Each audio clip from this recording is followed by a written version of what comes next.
Exercise 11.2 question number 1. The sides of an equilateral triangle is shown by L. Express the perimeter of the equilateral triangle using L. तो solution, हम एक equilateral triangle draw करेंगे जिसमें तीनों ही sides equal हैं और हर side L unit है. गिवन दैट, हमें दिया हुआ है given that the sides of an equilateral triangle is L. Perimeter of equilateral triangle क्या होगा? Side plus side plus side, जिसे हम 3 टाइम्स साइड भी लिखेंगे, is equal to 3 into L. Side के प्लेस पर हमें L दिया हुआ है तो हम लिखेंगे 3 into L. Therefore perimeter of equilateral triangle is 3L units. This is the complete question and solution. Exercise 11.2 question number 1. Question number 6. Identify the operations addition, subtraction, division and multiplication and tell how the expressions have been formed. Let's see its solution. So I have made this table. Expressions question number 1. It has sub parts. First part is z plus 1. z plus 1 में कौन सा operation है? Obviously it is addition, तो हम लिखेंगे second column में addition. Formation of expressions, मतलब ये कैसे बना है, कैसे फॉर्म हुआ है ये एक्सप्रेशन. तो फर्स्ट पार्ट के लिए हम लिखेंगे z इज इंक्रीज्ड बाय 1, या हम ऐसा भी लिख सकते हैं कि 1 इज एडेड टू z. तो z प्लस 1 को हम लिख सकते हैं z इज इंक्रीज्ड बाय 1, तो उसका एक्सप्रेशन हो जाएगा z plus 1. Now will write for z minus 1. z minus 1 में कौन सा ऑपरेशन है? ऑब्वियसली इट इज सब्ट्रैक्शन, तो हम सब्ट्रैक्शन लिखेंगे. और इसका फॉर्मेशन ऑफ एक्सप्रेशन कैसे हुआ है? z is decreased bye 1,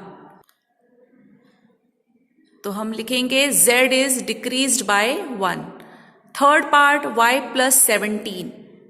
y और 17 के बीच में प्लस साइन है, मतलब ऑपरेशन कौन सा यूज हुआ है? एडिशन. और ये फॉर्मेशन कैसे होगा, कैसे हुआ है? y इज इंक्रीज्ड बाय 17, जैसे कि हमने फर्स्ट पार्ट में लिखा था z इज इंक्रीज्ड बाय 1, तो वैसे यहां पर है y इज इंक्रीज्ड बाय 17. इसके लिए हम एक दूसरा तरीका भी इस्तेमाल कर सकते हैं, दूसरे तरीके से भी इसको लिखा जा सकता है. 17 इज एडेड टू y, तो मैं सेकेंड वाला मेथड तरीका करके दिखा रही हूं आपको. 17 इज एडेड टू y, हमने इसे लिखा 17 is added to y. Fourth part y minus 17. y और 17 के बीच में माइनस साइन है, मतलब सब्ट्रैक्शन ऑपरेशन यूज हुआ है. और फॉर्मेशन कैसे हुआ है इस एक्सप्रेशन का? y माइनस 17 हम लिख सकते हैं y इज डिक्रीज्ड बाय 17, जैसे कि हमने इसके सेकेंड पार्ट में भी लिखा हुआ है z इज डिक्रीज्ड बाय 1, तो हम यहां लिख सकते हैं y इज डिक्रीज्ड बाय 17. इसे हम दूसरे तरीके से भी लिख सकते हैं 17 इज सब्ट्रैक्टेड फ्रॉम y. इसे हम एक दूसरे तरीके से लिखेंगे 17 इज सब्ट्रैक्टेड फ्रॉम y, क्योंकि यहां पर y में से 17 को सब्ट्रैक्ट किया जा रहा है, तो हम लिखेंगे 17 is subtracted from y.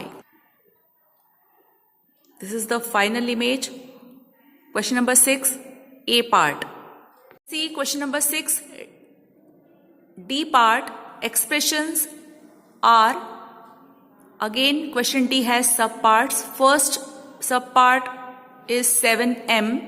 7m में कौन सा ऑपरेशन यूज हुआ है? 7 into m. 7 is multiplied by m. 7m. So the operation used is multiplication. We will write 7 is multiplied by m. Second part minus 7m plus 3. Minus 7m, 7 और m के बीच में operation है multiplication, और बाद में इनके बीच में ऑपरेशन है एडिशन +3। तो यहाँ पर दो ऑपरेशंस यूज हुए हैं, मल्टीप्लीकेशन एंड एडिशन। हम लिखेंगे -7 is multiplied by m then increased by 3। Next one, third सब पार्ट्स -7m -3। तो -7m मतलब -7 को m से मल्टीप्लाई किया गया है और बाद में उसमें से -3 सब्ट्रैक्ट किया गया है। तो हम लिखेंगे यहां पर दो ऑपरेशंस हैं, multiplication and subtraction. Then will write -7 is multiplied by m and then decreased by 3। इस तरीके से हम लिख लेंगे -7 is multiplied by m and then decreased by 3. This is the solution of question number 6, D part. See question number 4, exercise 11.3. Give expressions for the followings. There are total 8 parts of this question. So first A is given 7 added to P. 7 added to P. मतलब 7 में P को add किया गया है। तो हम इसे 7 + P कह सकते हैं या फिर P + 7 भी कह सकते हैं। B part 7 subtracted from P। 7 subtracted from P मतलब P में से सब्ट्रैक्ट किया गया है 7 को, P - 7। इसे आप 7 - P मत लिख दीजिएगा, अदरवाइज इसका मीनिंग चेंज हो जाएगा। C part P multiplied by 7। तो इसे हम 7P लिखेंगे। P डिवाइडेड बाय 7, इसे हम P/7 लिख सकते हैं। P/7 ही लिखेंगे। 7 subtracted from -m। 7 subtracted from -m, किस में से सब्ट्रैक्ट करना है? -m में से। -m में से सब्ट्रैक्ट करना है 7 को, तो -m हम आगे लिखेंगे, -m - 7। Next is -p multiplied by 5। -p multiplied by 5 को हम लिखेंगे -5p। -5p। G part -p divided by 5, इसे हम लिखेंगे -p/5। इस तरीके से लिख देंगे। लास्ट है p मल्टीप्लाइड बाय -5।